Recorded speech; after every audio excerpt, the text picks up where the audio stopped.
Hi friends. Okay, இன்றைக்கி நம்ம பார்க்க போகிறது விடயங்களின் ஒழுங்கு வரிசை அடிப்படையிலான தகவல் ஒழுங்கமைப்பு. ஓகேவா? அதாவது இப்போ உங்களுக்கு தெரியும், நம்ம பார்த்து கொண்டிருக்கிற டாபிக் வந்து தகவல் ஒழுங்கமைப்பு. இதில் வந்து இப்போ நம்ம இதுவரைக்கும் 3 டாபிக்ஸ் பார்த்துருக்குறோம். தகவல் ஒழுங்கமைப்பில் வகைப்படுத்தலன்றபடி, அடுத்தது இருக்கை முறை பார்த்துருக்குறோம், அடுத்தது ஒப்பிடுதல் பார்த்துட்டோம். இன்றைக்கு நம்ம பார்க்க போகிற விஷயம் வந்து விடயங்களின் ஒழுங்கு வரிசையில் எப்படியான கேள்வி கேட்பாங்கன்னு சொல்லி தான் பார்க்க போகிறோம். டைப் 4. சரியா? சரி வாங்க. உங்களுக்கு இது வரைக்கும் படிச்செல்லாம் முழங்கிட்டு தானே எல்லாரும் பார்த்தீங்களா? வீடியோஸ் படிக்கிறீங்களா? சரி, ஓகே. எந்த ஒரு கமெண்ட்ஸும் சொல்லலை. ஓகே, இப்போ இன்றைய கிளாஸை பார்ப்போம். ஓகேவா? ரைட். இன்றைய கொஷனில் என்ன கேட்டிருக்காங்க? பின்வரும் வினாக்கள் சங்கர், சேகர், ஸ்ரீதரன், சாரங்கன், சுலோச்சனா என்ற பெயர்களை கொண்ட 5 நண்பர்களினால் ஒவ்வொருவருடனும் மாற்றிக்கொண்ட குறித்த பத்திரிகை ஒன்றை வாசிக்கும் ஒழுங்குமுறை தொடர்பான கீழே உள்ள தகவல்களை அடிப்படையாக கொண்டது. சரியா? அதாவது 5 பேர் ஆட்கள் வந்து ஒரு பத்திரிகையை வாசிக்கிற முறையை பற்றி தான் இதில் குறிப்பிட்டிருக்காங்க. ஓகே, நெக்ஸ்ட் என்ன சொல்லியிருக்காங்கன்றதை பார்ப்போம். சுலோசனா பத்திரிகையை வாசிப்பது ஆரம்பத்திலோ அல்லது இறுதியிலோ இல்லையா? முதலாவதாக பத்திரிகையை வாசிப்பவர் அடுத்ததாக அதனை ஸ்ரீதரனிடம் கொடுத்தாரா? இறுதியாக பத்திரிகை வாசிப்பவர் பத்திரிகையை சங்கரிடமிருந்து பெற்றுக்கொண்டாரா? சேகர் மற்றும் சங்கரிடையே பத்திரிகை வாசிக்கும் இருவர் காணப்படுறாங்க அப்படின்னு அவங்க சில 5 விஷயம் தந்திருக்காங்க. தெரியுதா உங்களுக்கு? தாரது. ரைட். இப்போ ஃபர்ஸ்ட்டுக்கு நம்ம என்ன செய்யணும்? இப்போ அவங்க சொன்ன மேட்டர் என்ன பாயிண்ட் சொல்லியிருக்காங்க? 5 பேர் வந்து பத்திரிகையை மாறி மாறி வாசிக்காங்க. அந்த ஒழுங்குமுறை தான் நம்ம இப்போ கண்டுபிடிக்கணும். சரி, ஓகே, பார்ப்போம். இப்போ நம்ம இப்படி ஒரு பிளாங்க் பேப்பர்ஸ் சரி தானே எடுத்துக்கொள்வோம். இப்போ எடுத்துட்டு இதில் இப்போ என்ன சொல்லியிருக்காங்க? ஆடாக்கு சொல்லியிருக்காங்க. ஃபர்ஸ்ட்டுக்கு அவங்களோட பேர் எழுதுவோம். சங்கர், சேகர், ஸ்ரீதரர், சுலோசனா. ஸ்ரீதரன், சுலோசனா 1 2 3 4, சாரங்க 5 பேர். சரியா? ரைட். கீழே நம்பர்ஸை போட்டுக்கொள்வோம். 1 2 3 4 5 பேர் ஆக்கள். 5 பேர் பத்திரிக்கை வாசிக்கிறவங்க தான் வந்திருக்காங்க. ரைட். இப்போ அவங்க சொல்லியிருக்கிறதுல வந்து 2வது பாயிண்ட் ஃபர்ஸ்ட்டாக பாருங்க. என்ன சொல்லியிருக்காங்க? முதலாவதாக பத்திரிகையை வாசிப்பவர் அடுத்ததாக ஸ்ரீதரனிடம் அதை கொடுத்தார் என்று சொன்னா, அப்போ ஸ்ரீதரன் எத்தனை? அதை வேறு 2வது வேறு விளங்கிட்டேன். அதாவது முதலாவதாக வாசிக்கிறாள் ஸ்ரீதரன் அடுத்தாக்குங்கன்னா அப்போ ஸ்ரீதரன் 2வது தானே, விளங்கிட்டு தானே? அப்படி போய் சொல்லித்தான் பார்க்கணும் ஃபர்ஸ்டா. சரியா? ரைட். அப்போ ஸ்ரீதரன் 2வது. இப்போ இப்படித்தான் தருவாங்க. இப்போ நீங்கள் என்ன செய்யணும்? கேள்வியை வாசிக்கும் போது மிக கவனமாக இருக்கணும். டென்ஷன் இல்லாமல் நிதானமாக வாசிக்கணும். அப்படி என்ன சொன்னால் நம்ம குயிக்காக கண்டுபிடிச்சிடலாம். சரியா? ரைட்.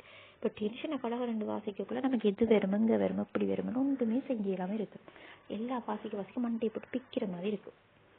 அதுக்காக கொஞ்சம் நிதானமாக ஃப்ரீயாக அமைதியாக வாசிக்கணும். ரைட். ரைட். அடுத்தது நெக்ஸ்ட் 3வது பாயிண்ட்ல என்னவா? இறுதியாக பத்திரிகையை வாசிக்கிறாள் வந்து பத்திரிகையை சங்கரிடமிருந்து பெற்றுக்கொண்டாராம். இறுதியான்னு சொன்னா எத்தனை பேர் இருக்காங்க? மொத்தம் 5 பேர் இருக்காங்க. இப்போ 5வது வாசிக்கிறாள் சங்கர். அப்ப சங்கரத்துல அதை வேறு 4வது வேறு. ஓகேயா? சரியா? சரி. இப்போ நெக்ஸ்ட் வந்து முதலாவது பாயிண்ட் பாருங்க. சுலோசனா வாசிக்கிறது ஆரம்பத்திலேயோ இறுதியிலேயோ இல்லையா? அப்ப சுலோச்சனா வந்து 1க்கு 5. இப்போ நம்ம 4 கண்டுபிடிச்சிட்டோம், 2 கண்டுபிடிச்சிட்டு. அடுத்தது சுலோச்சனா வந்து 1 இல்லை 5 இல்லைன்றது நமக்கு தெரிஞ்சுது. சரியா? அப்ப சுலோச்சனா எத்தனைக்கு வருவாகு? 3வது வருவான்றது விளங்கிட்டு தானே? சுலோச்சனா 3வது வருவாகும். ஏன்? அவ இது ஆரம்பத்திலையும் இல்லை இறுதியிலையும் இல்லை. அப்போ 1 5 பெற மாட்டோம். வைக்கிற 4 2 வந்தப்போ சுலோச்சனா 3வது தான் வருவாகும். விளங்கிட்டு தானே அது உங்களுக்கு? சரி, ஓகே. அப்ப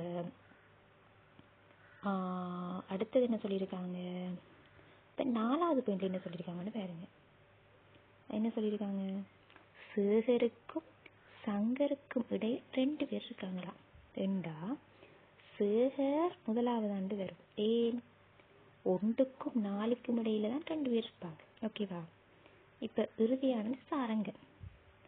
அது விளங்கிட்டு உங்களுக்கு? இப்போ சேகருக்கு 4வது என்ன சொல்லியிருக்காங்க? சேகருக்கும் சங்கருக்கும் இடையில். இப்போ சேகர் வந்து முதலாவதா வந்தாத்தான் சங்கர் 4வது நம்ம கேட்கணும் தெரியும். இப்போ சேகர் முதலாவதா வந்தாத்தான். இப்போ சேகரை வந்து நம்ம 5வது போடலாம். ஏன்? 5வது போட்டால் அவர் சங்கர் 4வது. அப்போ இடையில இப்படி 2 பேர் வருவாங்க, வர மாட்டாங்கல்லோ. அப்போ சேகர் முதலாவது வந்தால் தான் அவர் 4வது வந்தால் தான் 1க்கு 4க்கும் இடையில 2ஆம் நம்பர் 3ஆம் நம்பர்காராலும் இருப்பாங்க. விளங்கிட்டு அப்போ 2 பேர் இடையில இருப்பாங்க. மிஞ்சிருக்கிறது யாரு? சாரங்கன் 5வது வருவார். விளங்கிட்டா? இவ்வளவுதான் கணக்கு. எல்லாம் முடிச்சு இப்போ கொஷனை செய்யலாமா? ரைட், வாங்க பார்ப்போம். இப்போ கொஷின் என்ன கேட்டிருக்காங்க? ஃபர்ஸ்ட் கொஷினை வாசிங்க. பத்திரிகையை முதலில் வாசிப்பவர் யார்? முதலாவது வாசிக்கிறாள் யார் வருவார்? முதலாவது நம்ம ஃபர்ஸ்ட் சேகர் வருவார். ரைட். பத்திரிகையை 3ஆவதாக வாசிப்பவர் யார்? ரோசனா வருவாங்க. சேகரின் பின்னர் அடுத்ததாக பத்திரிகையை வாசிப்பவர் யார்? ஸ்ரீதரன் வருவார். சேகர் பத்திரிகையை வாசித்த பின்னரும் சாரங்கன் பத்திரிகையை வாசிப்பதற்கு முன்னரும் எத்தனை பேர் பத்திரிகையை வாசிக்கின்றனர்? இதுக்கு ஆன்சர் நீங்கள் தான் கண்டுபிடிக்கணுமா? ரைட். இந்த பத்திரிகையை வாசிக்கும் ஒழுங்குமுறைக்கேற்ப எந்த கூற்று உண்மையானது? அதையும் நீங்கள் தான் கண்டுபிடிச்சு எனக்கு கமெண்ட் பண்ணணும். ஓகேவா? ரைட். என்ன டவுட்னா கேளுங்க, நான் ஆன்சர் பண்ணுவேன். Okay right. இப்போ இன்னொரு கணக்கு பார்ப்போம். இப்போ இதுவும் அதே மாதிரி ஒன்று. இது என்னையா? 11 தொடக்கம் 15 வரையுள்ள வினாக்கள் குறித்த ஒரு பயிற்சி வேலை திட்டம் ஒன்றினது ஒழுங்கமைப்பு நடவடிக்கைகளை மேற்கொள்ளும் 6 பேர் தொடர்பான தகவல்கள் ஆகும். இப்போ என்னன்னு சொன்னால், குறித்த ஒரு நிறுவனம் ஒன்றில் மூலம் 2 கிழமைகளில் சனி மற்றும் ஞாயிறு தவிர்ந்த கிழமைகளில் ஏந்திய 5 நாட்களில் நடைபெறும் பயிற்சி வேலை திட்ட ஒழுங்கமைப்பு நடவடிக்கையில் காணப்படுதான் ABCDEF என்று 6 பேரிடம் ஒப்படைக்கப்பட்டிருப்பது கீழே காட்டப்பட்டுள்ள முறைமைக்கேற்பவாகும். இதில் என்ன சொல்லியிருக்காங்க? ஏயும் பியும் ஒரு கிழமையும் டியும் எஃப்பும் மற்றைய கிழமையும் ஒழுங்கமைப்பு நடவடிக்கையை செய்கின்றனர். சரி, ஓகே. அடுத்தது சியும் டியும் ஒரே கிழமையில் ஒழுங்கமைப்பு நடவடிக்கையில் ஈடுபட மாட்டார்கள். அடுத்து என்ன சொல்லியிருக்காங்க? பி என்பவர் ஒழுங்கமைப்பு நடவடிக்கைகளை மேற்கொள்வது எஃப் என்பவர் ஒழுங்கமைப்பு நடவடிக்கைகளை மேற்கொண்டதன் பின்னர் ஆகும். ரைட். அடுத்தது பி என்பவர் அடுத்தடுத்த 2 நாட்களிலும் எஃப் என்பவர் அடுத்தடுத்த 2 நாட்களிலும் ஒழுங்கமைப்பு நடவடிக்கைகளை மேற்கொள்கின்றனர். இ என்பவர் ஒழுங்கமைப்பு நடவடிக்கைகளை மேற்கொள்வது எஃப் என்பவர் ஒழுங்கமைப்பு நடவடிக்கைகளை செய்த பின்னர் வரும் அடுத்த நாளில் மட்டுமே ஆகும். டி என்பவர் ஒழுங்கமைப்பு நடவடிக்கைகளை மேற்கொள்வது இ என்பவர் ஒழுங்கமைப்பு நடவடிக்கைகளை மேற்கொள்ள முன்னரான நாளொன்றில் ஆகும். அவ்வாறே சி என்பவர் ஒழுங்கமைப்பு நடவடிக்கைகளை மேற்கொள்வது பி என்பவர் ஒழுங்கமைப்பு நடவடிக்கைகளை மேற்கொண்ட பின்னரான நாளொன்றில் ஆகும். இப்படி வந்து அவங்க நமக்கு 1 2 3 4 5 6 பாயிண்ட்ஸ் தந்திருக்காங்க. இதை வச்சுதான் இப்போ நம்ம நெப்பை போட்டு எடுத்தா தான் ஆன்சர் பண்ணலாம். சரியா? ரைட். இது எப்படி போடலான்னு பார்ப்போம். இப்போ இதில் என்ன சொல்லியிருக்காங்க? 2 கிழமைன்னு சொல்லியிருக்காங்க தானே. அதாவது இப்போ குறித்த ஒரு நிறுவனம் ஒன்றுமே 2 கிழமைகள் 5 நாளையும் நடக்கிறத சொல்லியிருக்காங்க. அப்போ 2 தரம் நீங்கள் வந்து இப்போ என்ன செய்யணும்? சாரி, இப்போ திங்கள், செவ்வாய், புதன், வியாழன், வெள்ளி. சரி, இது வந்து முதலாவது வாரம், முதலாவது கிழமை ஆக்கள். இது வந்து 2வது கிழமைக்குரிய ஆக்கள். அதே மாதிரி திங்கள், செவ்வாய், புதன், வியாழன், வெள்ளி என்று பேர். சரியா? ரைட். இது இப்போ நம்ம போட்டு எடுத்தாச்சு. இப்போ அவங்க என்ன சொல்லியிருக்காங்க? ஏயும் பியும் ஒரு கிழமையும் டியும் எஃப்பும் மற்ற கிழமையும் சொல்லியிருக்காங்க. சரிங்க. அப்போ ஏயும் பியும் ஒரு கிழமைக்குள்ள வருவாங்க, சியும் டியும் ஒரு கிழமைக்குள்ள வருவாங்க. சரியா? இப்போ பாப்போம் என்ன? ஏயும் பியும் ஒரு கிழமை, சரி டியும் எஃப்பும். சரி, அப்போ டியும் எஃப்பும் முதலாவது கிழமை அண்டு போடுவோம், ஏயும் பியும் 2வது கிழமை அண்டு சும்மா மேலே போட்டு வைங்க. Okay right. இப்போ என்ன சொல்லியிருக்காங்கன்னு அப்போ இதில் சிடியும் ஒரே கிழமை வரமாட்டாங்க என்று சொன்னான். சாரி, சிடியும் ஒரே கிழமையில வரமாட்டாங்கன்னு சொன்னால் சி வந்து ஏபி கூட தான் வரும். எப்படி பின்னு பாருங்க. 2வது பாயிண்ட்ஸ் என்ன சொல்லியிருக்காங்க? சியும் டியும் ஒரே கிழமையில் ஒழுங்கமைப்பு நடவடிக்கைகள் ஈடுபட மாட்டார்கள். அப்ப இந்த டி வந்து இங்க வந்திருக்காதானே, அப்ப சி வந்து இங்க வேறு இந்த ஏபிசிக்குள்ள வேறு. சரியா? ரைட்.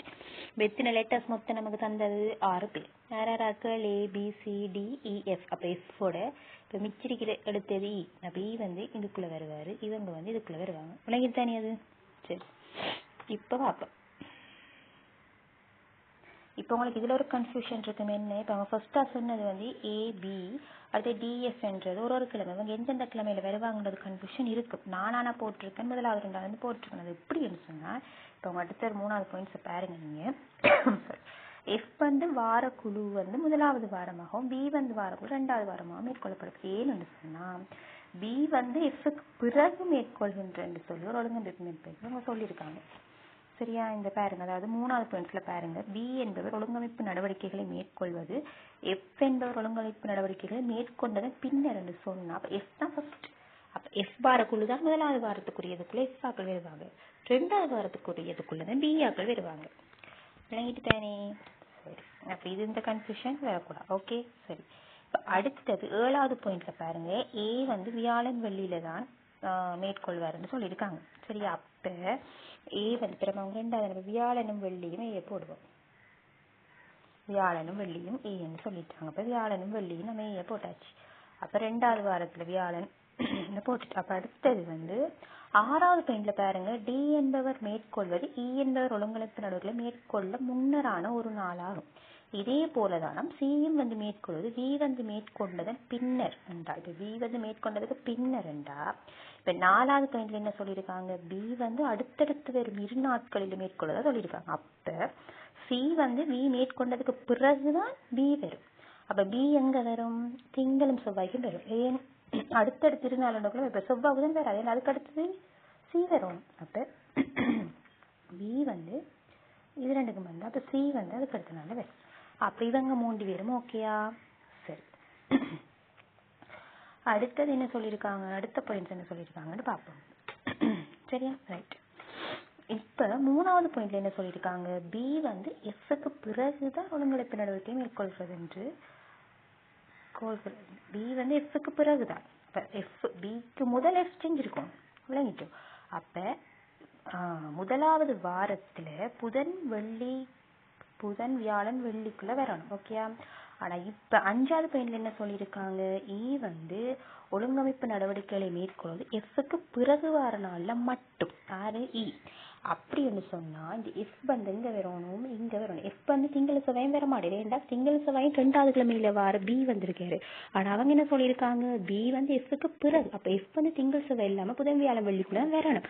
ஆனா புதன் வியாழன் வெள்ளியில வந்து எஃப் வரையினா வெள்ளி வர மாட்டாரு. ஏன் வர மாட்டாரு? இ வந்து இந்த எஃப் முடிச்சதுக்கு பிறகு வர ஒரு நாள்னு சொன்னா அது வந்து வெள்ளிக்கிழமை இ வருவார்.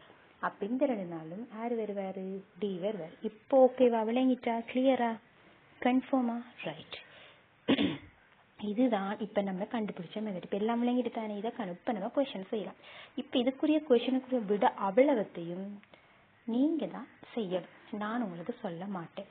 இப்ப இதுக்குரிய கொஸ்டினுக்குரிய விட இப்ப நம்ம அந்த செய்க வழி செஞ்சுட்டு தானே. இப்ப அதுக்கு முதல்ல உங்களுக்கு இன்னொரு பாயிண்ட்ஸும் தந்திருப்பாங்க.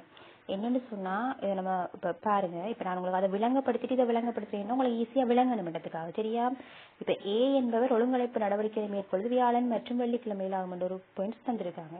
இது வந்து எந்த பாயிண்ட்ஸ்ல வந்தது? நம்ம அங்க பார்த்ததுல மிச்சம்.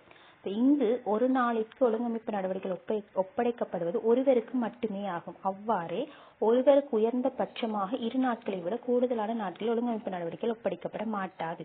அடுத்து என்ன சொல்லியிருக்காங்க, மேலும் ஒரு கிழமையிலேயே ஒழுங்கமைப்பு நடவடிக்கைகள் 3 மூவரிடம் ஒப்படைக்கப்படுவதுடன் மற்றைய கிழமையிலேயே ஒழுங்கமைப்பு நடவடிக்கைகள் ஒப்படைக்கப்படுவது மற்றைய 3 மூவருக்கும் ஆகும். விளங்கிட்டு. அதாவது என்ன சொல்லியிருக்காங்க, மேலும் ஒரு கிழமையே ஒழுங்கமைப்பு நடவடிக்கைகள் 3 மூவரிடம் ஒரு கிழமை 2 கிழமையா பிரிச்சிருக்காங்க. இப்ப நம்ம பார்த்தது உங்களுக்கு விளங்கிட்டேன். இப்ப நானே இதை உங்களுக்கு பிறகு விளங்கப்படுத்துறேன். இப்ப நான் உங்களுக்கு செஞ்சு காட்டினது உங்களுக்கு விளங்கிட்டோ?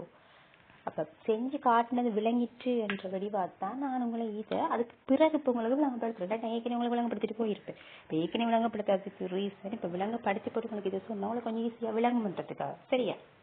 அப்போ ஒரு கிழமையில 3 பேராக்கெல்லாம் வராங்க. சரி, நம்ம அதை டிஎஸ்சி ஒரு கிழமை, அடுத்தது ஏபிசி ஒரு கிழமை, 3 பேரும் ஒரு கிழமைக்கும் வராங்க என்றுதான் அதோட நோக்கம். சரியா? விளங்கிட்டு தானே? சரி, ஓகே. இப்ப